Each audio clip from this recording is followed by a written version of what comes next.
Bon, je pense qu'on va débuter, si ça vous convient, Lune. Oui, oui, ah bah, il n'y a Euh, pas de souci. allez, je me présente donc pour ceux qui ne me connaîtraient pas. Je suis Aline Rinagel-Hoffmann, chargée de mission de transition écologique au MEDEF Corse. Mon rôle, c'est d'accompagner les entreprises dans leur transition écologique et les actions de sensibilisation, d'information font partie de cette mission. Donc, le webinaire de ce jour rentre justement dans ce cadre-là.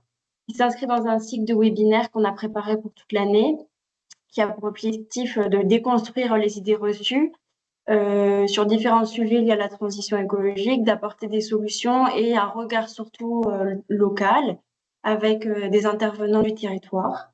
Également de permettre les échanges. Donc là, je vais laisser la parole à Aline Bonnier qui va se présenter, qui est notre intervenante du jour, et surtout qui donnera l'occasion à chacun d'entre vous de prendre la parole au fur et à mesure.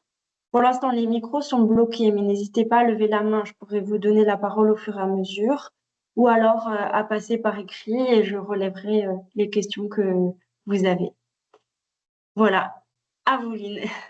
Alors, bonjour, ravi de participer à ce webinaire, même si vous n'êtes pas très nombreux pour le moment, mais ça va, je pense qu'on va arriver à régler tout cela.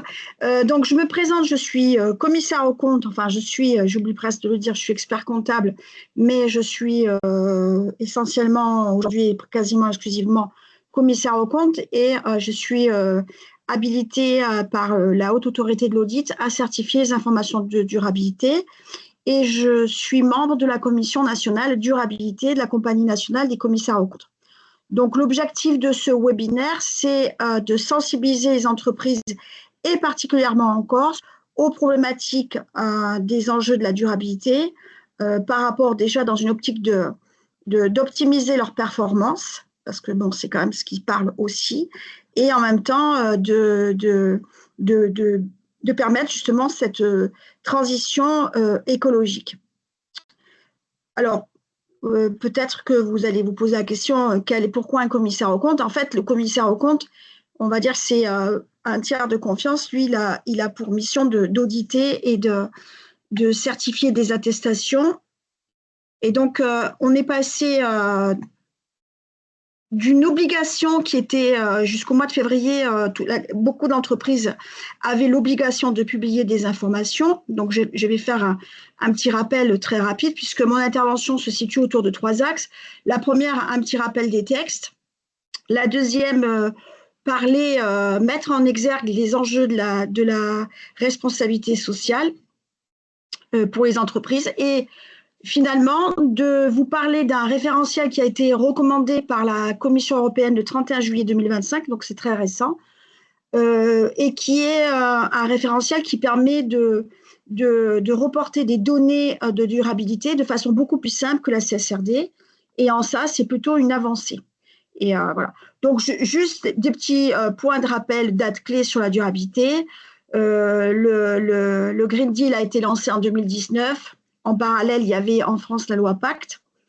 Et jusqu'au 30 décembre 2023, il y a eu la transposition de la CRCD en France. Et dès qu'on a eu l'obligation, dès qu'on a eu l'action de mettre en œuvre ce reporting CSRD qui devait redescendre jusqu'à des entreprises de 250 salariés, cette obligation-là a été levée par une directive omnibus qui a visé à faire ce qu'on appelle le stop and clock, c'est-à-dire on a tout arrêté, on a laissé les obligations de la CSRD aux grandes entreprises, ce n'est pas encore définitif, mais qui seraient des entreprises de plus de 1000 salariés. Et pour le reste, on est passé sur un reporting volontaire avec des normes simplifiées. Et celle qui a été reconnue par la Commission européenne, c'est la VSME. Alors, pourquoi on est passé? Alors, certains diront que c'est l'effet Trump. On n'en sait rien. En tout cas, moi, je pense que c'est plutôt une opportunité pour les entreprises parce qu'en fait, moi, j'ai fait le benchmark de 50 rapports durabilité fait par des grandes entreprises. C'est extrêmement complexe et difficile à mettre en œuvre. Et je pense que cette simplification qui est donnée aux entreprises, c'est pour elles une opportunité, puisque les normes qui étaient proposées étaient assez complexes à publier, les indicateurs. Ensuite, la période pour se préparer, les grandes entreprises étaient prêtes, les petites non. Et donc, voilà où on en est. Donc ça, c'est le premier point. Alors maintenant, c'est là où je vais intervenir, où j'espère peut-être sensibiliser les entreprises, c'est que en fait, c'est pas parce qu'il n'y a plus l'obligation que pour les entreprises, et je pourrais donner des exemples en Corse, parce que c'est pas une spécialité pour les entreprises aujourd'hui, c'est important de comprendre que malgré l'obligation, il faut continuer à travailler dans ce sens, parce que, en fait, ce qu'on appelle la durabilité, moi j'appelle ça la durabilité parce que j'y englobe beaucoup de choses, mais c'est plutôt ce qu'on appelle la responsabilité sociale des entreprises. En fait, présente des enjeux pour l'entreprise sur sa pérennité, sur ses performances. Et on a déjà aujourd'hui des exemples qui apparaissent, sachant que les banques, les assurances, les organismes tels que l'ADEC, par exemple, ou d'autres, n'ont pas éliminé de leur questionnaire tous les enjeux de la durabilité. Donc, qu'il y ait obligation ou pas, il y a quand même des indicateurs et des plans d'action à communiquer à tous ces organismes, puisque l'objectif initial, c'est évidemment d'aller vers la transition énergétique, mais surtout, en fait, c'est de cibler les investissements et les financements. Et donc ça n'a pas changé du tout. C'est pas parce qu'on n'a pas cette problématique. Donc là, je vais passer en revue qu'est-ce que la RSE. Alors pour certains, peut-être, je crois qu'il y a quelqu'un de l'ADEME, je ne vais rien vous apprendre, puisque là, ce sont des thèmes que vous maîtrisez parfaitement. Mais en tout cas, qu'est-ce que la RSE, c'est-à-dire la responsabilité sociale des entreprises? C'est le fait d'intégrer volontairement, et encore plus aujourd'hui volontairement, des préoccupations environnementales, sociales, éthiques, dans la stratégie et les activités d'entreprise. Alors, je vais passer en revue tous ces points, puisqu'on parle de ESG, le S étant au sens, avec un double sens, puisque c'est au sens sociétal plus que uniquement social. Et donc, en France, puisqu'on dit le social, mais enfin, dans les autres pays, le social regroupe le sociétal, on va dire. Donc, environnementaux, je pense que ça soit Aline ou la personne, je crois que c'est Axel, je pense qu'au niveau environnemental, ça n'a plus de secret pour personne, c'est notamment la réduction des émissions de CO2, la gestion des déchets, etc. Donc ça, ce sont des points qui sont très connus. Les objectifs sociaux, c'est aussi très important, puisque ça va au-delà de l'environnement, c'est le bien-être au travail et diversité, inclusion, enfin l'équilibre, donc c'est l'inclusion, la parité et le bien-être au travail. Sociétal, c'est ce qu'on appelle l'ancrage territorial, l'impact local, et puis le soutien à l'économie circulaire et solidaire, c'est-à-dire dans le recyclage des déchets, donc ce sont des points importants. Éthique et gouvernance, alors là, c'est quand même un point qui n'est pas souvent très soulevé, qui n'est même pas très développé dans les normes, mais qui a son importance pour les entreprises, puisque, en règle générale, il faut s'enquérir de ces achats, savoir si on fait fabriquer ces produits dans un pays où on a de la main-d'œuvre qui n'est pas bien considérée, si on a, moi je le constate, je le signale, d'ailleurs j'envoie des mails, on ne me répond pas souvent, je constate des pratiques, des allégations mensongères qu'on appelle le greenwashing. Donc ça, c'est un problème d'éthique de gouvernance, c'est-à-dire que sur des sites qui vous vendent des produits en se référant à des notions et alors que vous savez que c'est faux, là, il y a, pour l'instant, ce n'est pas encore arrivé, mais il y a des amendes très importantes. Donc, il y a un risque pour l'entreprise et donc l'éthique et la gouvernance, c'est quand même un point important à développer. Donc, je passe en revue un peu tous les points que j'ai développés. Pourquoi développer dans une entreprise une démarche RSE? Principalement, je l'ai cité, c'est l'accès à de nouveaux financements, l'obtention des financements et de plus en plus, et hier j'avais une réunion avec la commission durabilité avec d'autres commissaires aux comptes d'autres régions et de plus en plus les banques envoient des questionnaires lorsqu'il y a des demandes de financement.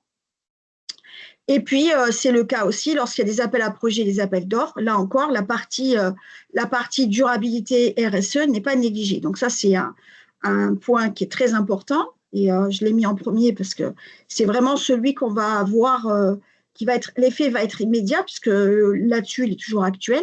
Peut-être que vous pourrez peut-être échanger avec moi là-dessus, sur vos pratiques. Ensuite,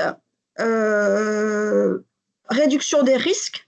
Alors, le risque, c'est le risque, par exemple, de pollution ou le risque un problème social. Ça, c'est un risque pour une entreprise.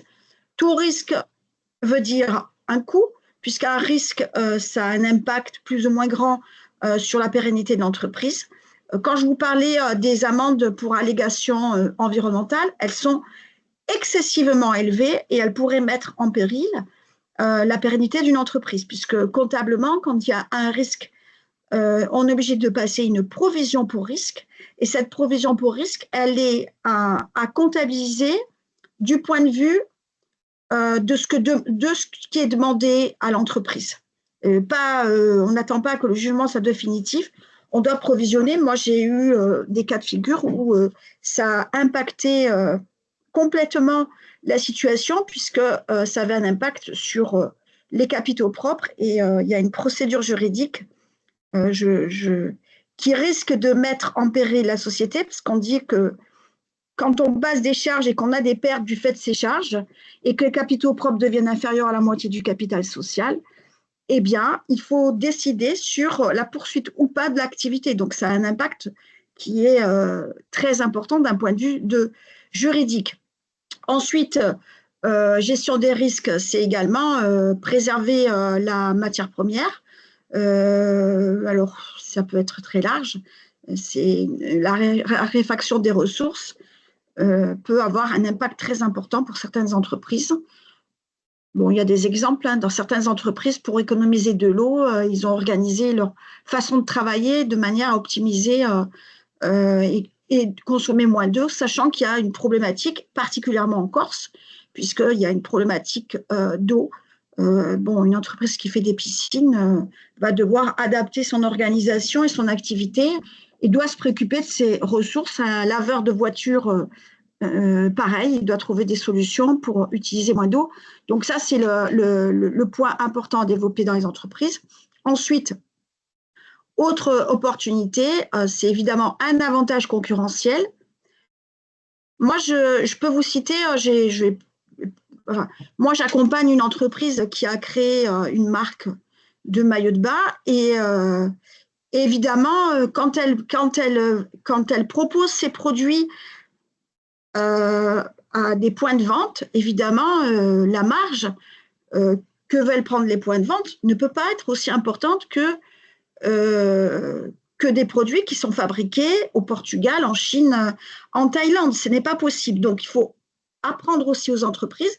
Et donc, par contre, c'est un avantage concurrentiel, parce que quand on produit, alors là, en l'occurrence, c'est produit en Corse avec une économie circulaire, c'est-à-dire donc où les déchets sont recyclés, etc. Quand on produit en Corse ou ailleurs, mais là, on parle de la Corse, c'est quand même, quand on me dit, quand on a comme argument, oui, mais un tel, on a plus de marge, on peut répondre, oui, mais un tel fait ses maillots de bain, parce qu'en l'occurrence, c'est maillots de bain, au Bangladesh, donc ce n'est pas comparable. Et du coup, on peut avoir la traçabilité. Donc, il faut accepter aussi que les entreprises, mais aujourd'hui, c'est une demande. Quelqu'un qui veut travailler avec le groupe Accor, bon, en l'occurrence, là, elle avait eu peut-être une ouverture avec le groupe Accor. On sait qu'elle va arriver plus forte, parce que le groupe Accor, quand vous ne répondez pas à leur cahier des charges, vous êtes déréférencé. Et donc, ça, c'est très important. C'est donc un coût, mais qui permet d'obtenir une meilleure rentabilité, qui a un avantage concurrentiel. Ensuite, évidemment, si je vous cite un laboratoire, parce que je cite, c'est le cas le plus fréquent, ce qu'on peut constater, que tout un chacun peut constater, un laboratoire aujourd'hui n'édite plus les résultats sur papier. Alors moi, je suis commissaire aux comptes de laboratoire. Je peux vous dire que ça fait une grosse économie de papier sur le… Puisque, alors, par contre, c'est là où il y a un peu de…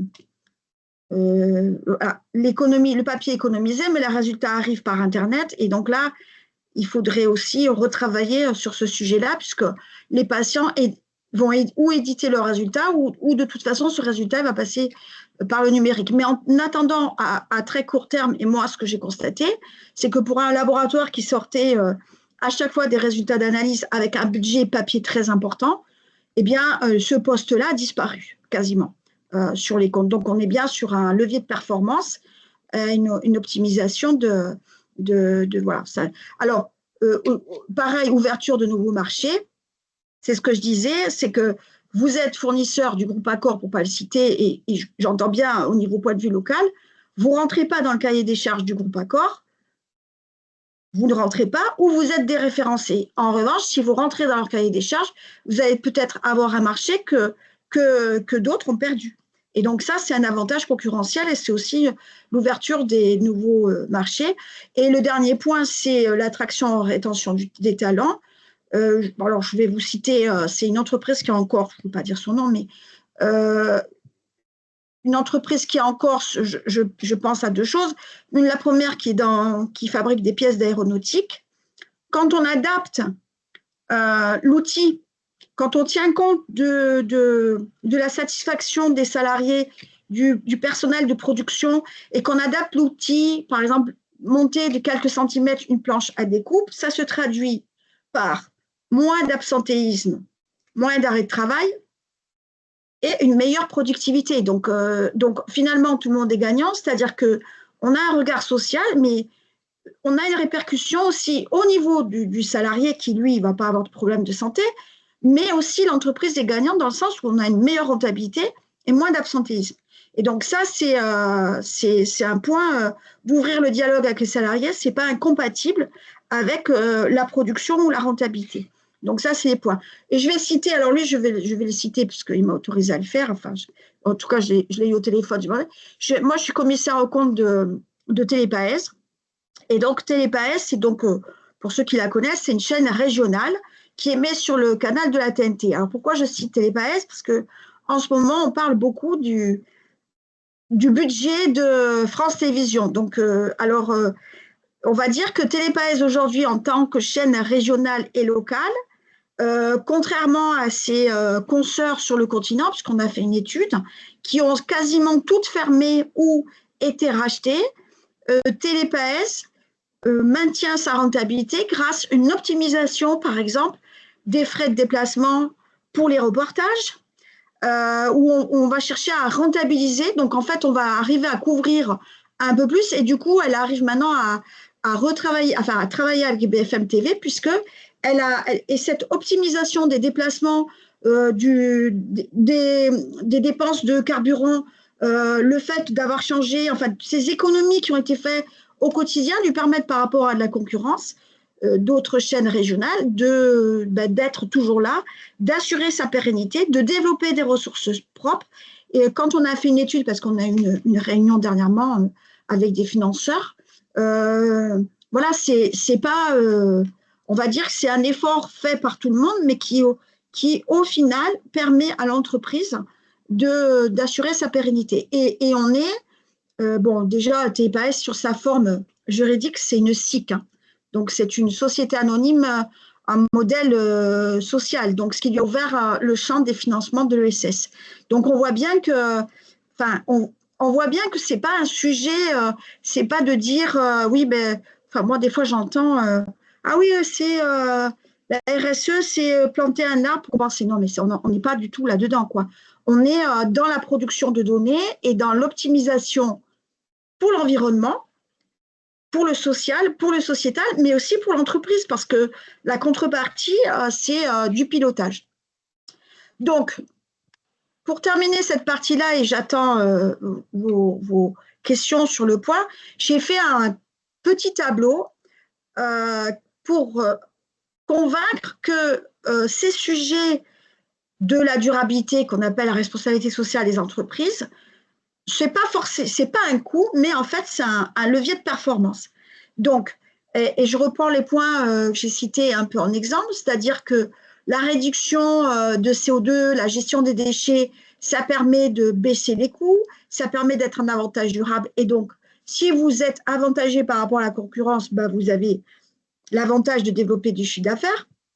Ensuite, sur l'aspect social, le bien-être au travail, ben, ça motive, ça réduit l'absentéisme, ça permet d'être attractif, puisque enfin, moi, le discours que j'entends souvent dans les entreprises où je vais, c'est qu'ils n'arrivent pas à recruter, ou quand ils recrutent, ils n'ont pas parce qu'en réalité, ils ne savent pas parler d'eux. En fait, ils ne savent même pas parler d'eux au niveau des entreprises. Moi, quand je fais des diagnostics de maturité avec les entreprises, je m'aperçois, même quand ce sont des clients que je connais depuis longtemps, je m'aperçois qu'en fait, parfois, l'entreprise n'est même pas consciente de ce qu'elle fait de bien. C'est-à-dire, elle ne met pas en valeur ce qu'elle fait de bien dans ses actions, et donc, puisqu'elle n'arrive pas à identifier ses actions positives, les négatives, ça se corrige, les positives, il faut communiquer là-dessus. Et donc, comme elle n'arrive pas vraiment à comprendre que c'est une action positive, alors elle va pas savoir se vendre et elle va perdre en transmission, en attractivité. Bon, sociétal, bon, mais l'ancrage territorial, avoir une activité en Corse, c'est créer de l'emploi, c'est participer à l'économie, etc. Donc ça, c'est un point. Et voilà, sur l'éthique et la gouvernance, c'est ce que j'ai dit tout à l'heure, c'est réduction des risques juridiques. Donc, si on réduit les risques juridiques, on réduit les coûts. Et donc là-dessus, on va travailler. Alors, à ce stade, avant de vous parler de comment on peut mettre en valeur sa politique, est-ce que vous avez des questions? Alors, si vous avez des questions, vous pouvez passer soit par écrit ou sinon je vous accorde la parole en levant la main. Après, je peux peut-être ouvrir les micros, autoriser les micros de tout le monde, comme on n'est pas nombreux. Voilà. Ok, bon, a priori, il n'y a peut-être pas de questions, comme ça, c'est plus Non, pour simple. moi, c'est tout Ah oui, bon, c'est un peu plus clair et tout, parce que ouais, j'avais déjà des notions sur la RSE, mais voilà, c'est un peu plus clair là. Donc, j'ai pas de questions pour l'instant. Bon, ok. ben, Merci, merci. Axel. Alors, je vais juste parler maintenant de cette fameuse norme VSME. Pourquoi? Parce que, bon, là, évidemment, je cite rapidement toute la problématique, mais et comme je l'ai dit tout à l'heure, en fait, c'est bien d'avoir des actions, mais c'est bien de le savoir et de le faire savoir. Parce que c'est important aussi d'avoir, de faire ce qu'on appelle du pilotage. Il faut savoir où on en est, quantifier et voir comment on peut progresser et quelle action ça peut provoquer, euh, comment on peut progresser et analyser ses résultats. En fait, quand vous êtes dans une entreprise, il ne viendrait à l'idée de personne de passer des exercices comptables sans faire sa compta. C'est-à-dire,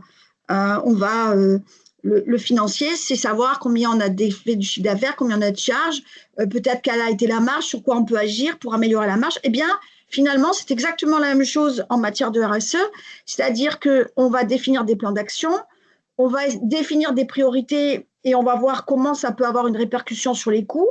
Et c'est là où il faut quand même le chiffrer à un moment donné pour soi et pour les autres.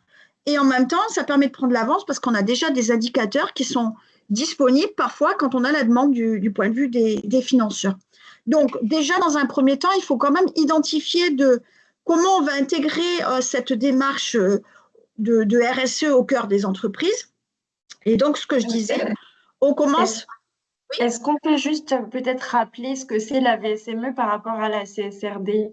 Alors, c'est ce que j'avais dit un peu rapidement parce que je vais le faire en fait en dernier. Je voulais, oui, oui. Alors, la VSME, c'est la CSRD, c'est ce qui était c'est la directive européenne qui rendait obligatoire la publication d'informations de durabilité selon des normes ESRS et en incluant ce qu'on appelait la taxonomie environnementale. Bon.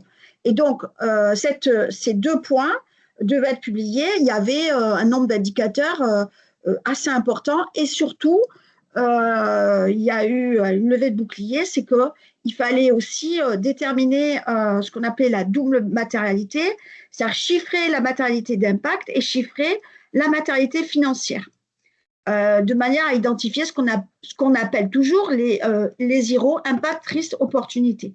Mais ça, c'est un chiffrage qui était très, très lourd. Les exigences de publication étaient très lourdes. Bon, donc là, on a eu cette directive en février 2025 qu'on a appelée Omnibus et qui s'est traduit par un stop and clock, c'est-à-dire qu'on a dit ceux de la vague 1 qui publient, bon, ben, eux restent comme ça. On va alléger ces normes ESRS qui sont trop lourdes parce que la mise en pratique de la première année, ça a été un peu catastrophique. Certaines entreprises ont été conduites à publier des rapports de carence parce qu'elles n'étaient pas en mesure de produire tous les indicateurs. Donc, la Commission européenne a dit on attend et depuis 2024, on avait l'EFRAG qui travaillait sur une norme simplifiée qui était à la base destinée à la TPE, on va dire, qui est cette norme VSME et l'EFRAG a produit en 2024 cette norme. Quand on fait de la démarche RSE, on peut utiliser plusieurs référentiels. La Commission européenne a décidé, à la suite d'Omnibus, que la CSRD, qui n'était plus applicable à certaines entreprises, a fait une recommandation de cette norme que je vais vous présenter, qui est une norme allégée. Alors, cette norme, je peux déjà, peut-être, c'est pas grave, voilà, alors je vais directement en parler. Donc, je parlais en dernier de cette structure, mais c'est pas grave, je peux intervertir. Donc, cette norme, elle est très simplifiée. Elle est présentée en 2 modules. Un module de base où il n'y a que 11 thématiques que je vais vous développer très rapidement, et un module complet qui rajoute aux 11 thématiques de publication 9 thématiques qui sont les indicateurs qui sont susceptibles d'être demandés par les banques. Donc, le point d'entrée pour les TPE, c'est de rester sur un module de base. L'objectif de cette norme simplifiée, c'est d'arriver à ce que les financeurs demandent des indicateurs qui rentrent dans cette norme. Donc, elle est beaucoup plus simple. Il n'y a pas d'analyse de double matérialité et il y a des documents. Alors, voilà. Le module de base, c'est en fait, ça correspond à…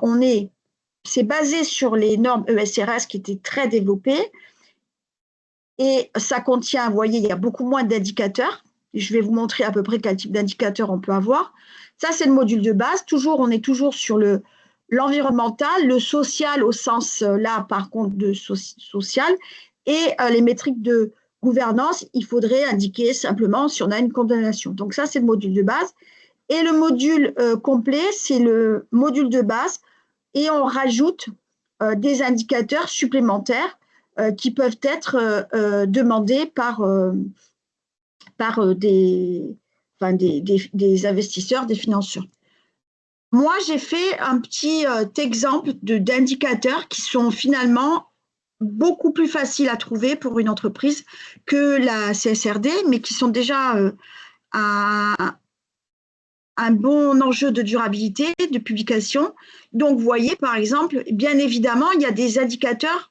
Il faudra faire un bilan de gaz à effet de serre, ça c'est sûr, pour répondre aux indicateurs environnementaux. Par contre, si on prend les indicateurs sociaux, les entreprises les ont déjà.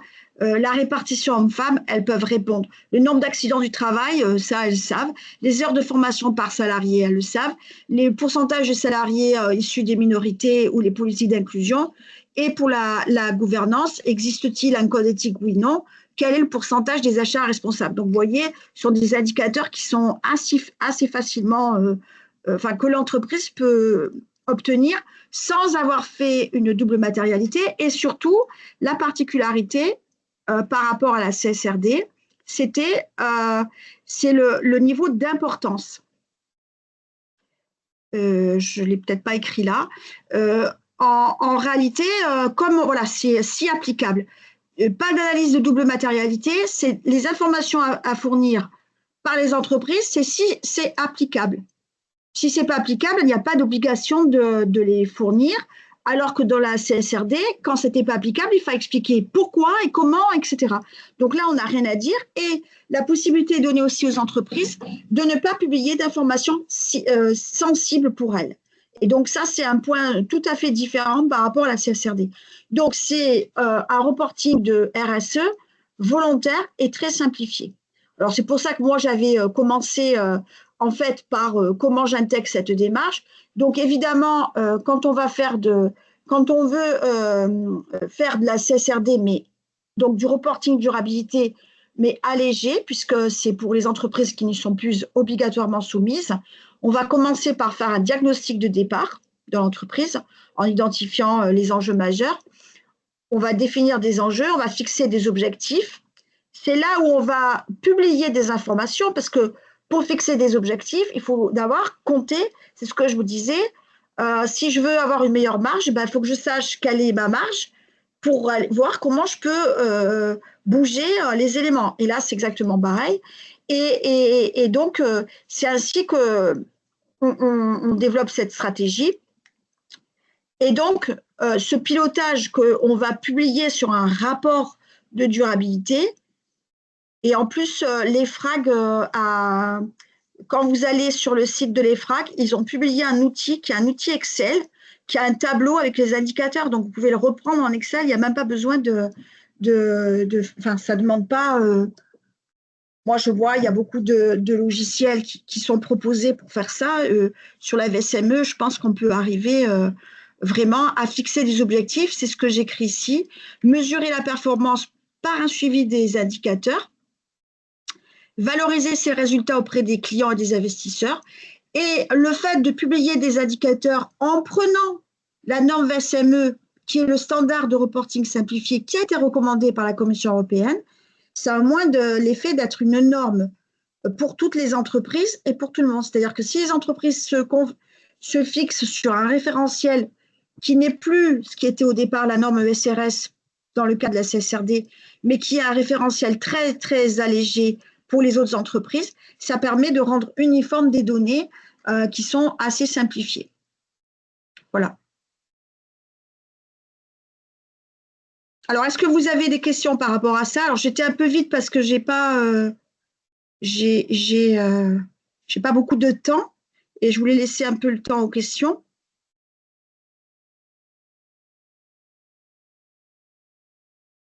Pas de questions?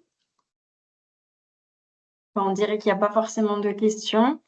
En tout cas, ce qui est certain, donc, si on veut faire une synthèse, c'est que aujourd'hui, au niveau, vous allez me dire hein, si je me trompe, Oui. mais au niveau de la CSRD, donc quand la réglementation est sortie, on était sur quelque chose de très complexe qui a été remis en question, Oui. notamment avec le projet de Omnibus. À l'heure actuelle, en fait, ce qu'on peut dire à l'état des choses actuelles et surtout dans le cas de figure de nos entreprises en Corse, la VSME, donc, qui est une norme volontaire qui a été rajoutée dans la CSRD, a l'avantage d'être plus simplifié, d'avoir un référentiel commun pour toutes les entreprises qui souhaiteraient se saisir de cet outil. En fait, aujourd'hui, la VSME, c'est un outil, une opportunité pour une entreprise qui souhaiterait se saisir de ces problématiques pour créer pour avoir une démarche cohérente et construite selon un référentiel. C'est pas du tout obligatoire, c'est quelque chose de volontaire. Et il est aussi bon de noter que sans forcément cocher toutes les cases, si on veut le faire de manière, je dirais, ça peut juste être un fil rouge et une stratégie à suivre pour l'entreprise. Il n'y a pas forcément d'obligation de déclaration. Donc aujourd'hui, c'est un outil supplémentaire qui peut apporter quelque chose aux entreprises corses avec un fil rouge et des opportunités, des priorités à mettre en œuvre au sein de l'entreprise. Donc voilà, c'était juste pour dire un peu. Alors, outil supplémentaire, on va dire, moi je dis que c'est même pas un outil supplémentaire, c'est un outil qui est finalement, moi je suis tout à fait, il y a eu beaucoup de grogne même dans la profession. Alors moi, pas du tout, parce que moi qui ai travaillé vraiment, je vous dis, j'ai examiné tous les rapports type CSRD. Hein. J'ai fait un benchmark, j'ai vu 50 rapports CSRD. Ce que je peux dire, moi, pour avoir eu l'expérience, et puisqu'on est quand même sur l'enjeu des TPE, PME Corse. On est donc sur un territoire qui est quand même pas d'entreprise du CAC 40. Moi, pour avoir vu les rapports de durabilité de ces entreprises-là, certaines, on voit, je vais citer LVMH qui était très préparé, qui publiait déjà des informations. Vous avez des rapports qui sont intéressants et lisibles. Vous avez d'autres entreprises qui étaient un peu moins prêtes. Au bout de 150 pages quand même de rapports CSRD, vous vous demandiez quel était le sujet. Et moi, je trouve que cette norme VSME, ce reporting volontaire, il est pour moi une excellente opportunité parce qu'une entreprise aujourd'hui ne pourra pas faire semblant de s'occuper, de se préoccuper de ces problèmes-là parce qu'à un moment donné, elle va se heurter à des besoins quand elle va chercher des financements, quand elle va vouloir rentrer dans un autre marché, quand elle va répondre à un appel d'offres. Ça, c'est déjà, actuellement, c'est déjà le cas. Et donc, l'avantage de cette VSME, et surtout si vous commencez par le modèle de base, je vais y arriver directement, vous voyez que c'est quelque chose qui est assez simple, avec des indicateurs, bon, j'ai pas tout noté là, parce qu'on n'avait pas trop le temps, mais je vais vous expliquer, par exemple, sur le social, les indicateurs sociaux, l'entreprise les a déjà. Qu'est-ce que c'est que de faire un reporting volontaire? C'est de prendre des indicateurs reconnus par la CE et qui sont normés pour tout le monde et applicables dans toutes les entreprises, et de publier ces informations-là comme au titre d'un rapport de gestion ou un rapport d'activité. Ça serait de publier des informations extra-financières sur lesquelles on peut mettre un plan d'action et progresser. Et c'est là où on va voir les angles d'attaque pour aller. Certaines entreprises ont modifié la cadence de travail grâce à ça, pour économiser d'énergie, pour économiser de l'eau. Donc, c'est pas, je dirais, c'est la base du volontariat, mais pour moi, c'est de la gestion au même titre que la gestion financière. C'est pour ça que des fois, moi, je suis au départ à la base que sur du financier. Par contre, le commissaire aux comptes, lui, il a une approche par les risques. C'est pas l'expert comptable. Moi, je ne fais pas les comptes. J'ai fait une approche par les risques. Une entreprise, moi, par exemple, quand j'audite une entreprise pour laquelle je suis commissaire aux comptes, je vais intégrer ces enjeux RSE dans ma prise de connaissance de l'entreprise, parce que j'estime qu'il peut y avoir un risque de pérennité, de rentabilité, un risque de pénalité, etc. Donc, moi, aujourd'hui, j'ai élargi ma notion du risque à l'extra-financier, et je pense qu'une entreprise doit le faire. C'est l'outil très simple pour le faire. Alors, selon vous, est-ce que ça facilite plus? Ah oui, alors là, sur le traitement des données, là, je peux vous dire que la collecte d'informations, je vous expliquais, la collecte d'informations, quand on peut démarrer avec un modèle de base qui est vraiment, il n'y a pas beaucoup de...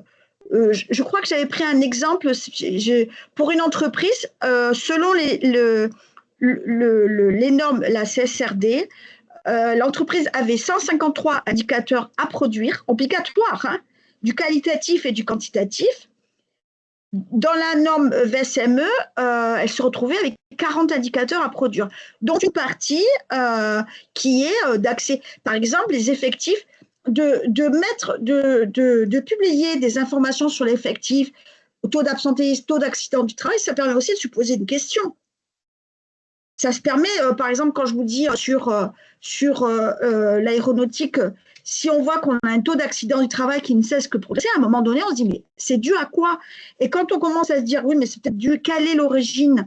Et on arrive à travailler sur le sujet. Mais comment travailler sur le sujet si on ne l'a pas identifié? C'est difficile. Et moi, je pense, et c'est en ça que cette norme VSME est pour moi le point d'entrée aux entreprises qui vont pouvoir évoluer sur un module plus complet au fur et à mesure. Elles peuvent commencer par des informations en module de base, faire un diagnostic de maturité, publier leurs informations, indiquer ce qu'elles comptent faire, mesurer leurs résultats, et ça fait partie, je trouve, pour moi, c'est un outil de pilotage, quoi, je veux dire, parce que indirectement, ça touche le financier. Indirectement, ça touche le financier, soit parce que pour le financement encore soit pour la rentabilité. Et donc, pour répondre à votre question, oui, ça peut aider les PME. En tout cas, la tâche de collecte d'informations, évidemment, vous pouvez faire un BGS, ça c'est obligatoire. Ça, c'est le premier point. Je pense que toute entreprise devrait le faire, puisque à un moment donné, c'est là, quand on fait un BGS, on se dit, il y a peut-être des choses à revoir. Et ça, c'est déjà le premier axe, mais c'est le premier métrique de la VSME. Et donc, vous voyez que ce n'est pas très difficile de s'interroger sur ses fournisseurs, sur d'où proviennent les choses. Ce n'est pas quelque chose, mais au moins, ça a le mérite de le reporter. Et même, vous remarquerez que je vais juste terminer avec, parce que je prends Air Corsica, parce que je pense que tout le monde prend l'avion. Air Corsica, depuis peu de temps, mais quand vous demandez, vous voulez boire quelque chose sur les avions, vous allez boire Aurette Saint-Georges, jus de clémentine. Maintenant, ils ont ajouté le jus de pomme, tout en local. Bon, évidemment, une compagnie aérienne ne va pas révolutionner parce qu'elle a besoin de carburant. Mais déjà, elle se démarque de la concurrence en disant, nous, et ils font le tri sélectif dans l'avion. C'est déjà une façon d'avoir une meilleure image de marque. Ce n'est pas anodin non plus de se démarquer de la concurrence. Voilà. Bon, je me tiens à votre disposition s'il y avait d'autres questions et j'espère, même si vous n'êtes pas très nombreux, que ça portera ses fruits. Voilà. Très bien. Merci beaucoup, Eline, pour cette intervention. Pour rappel, donc, le webinaire a été enregistré. Il sera publié et reconsultable ultérieurement en replay sur le site du MEDEF. Et au fur et à mesure, l'ensemble des webinaires seront publiés. Donc, sachez que pour les prochains, si vous n'êtes pas disponible au moment en direct, je dirais, l'objectif, c'est qu'ils soient consultables au fur et à mesure par toutes les entreprises qui sont situées sur le territoire. Merci à tous pour votre présence et puis je vous souhaite une très bonne journée. Au revoir. Au revoir. Merci, au revoir.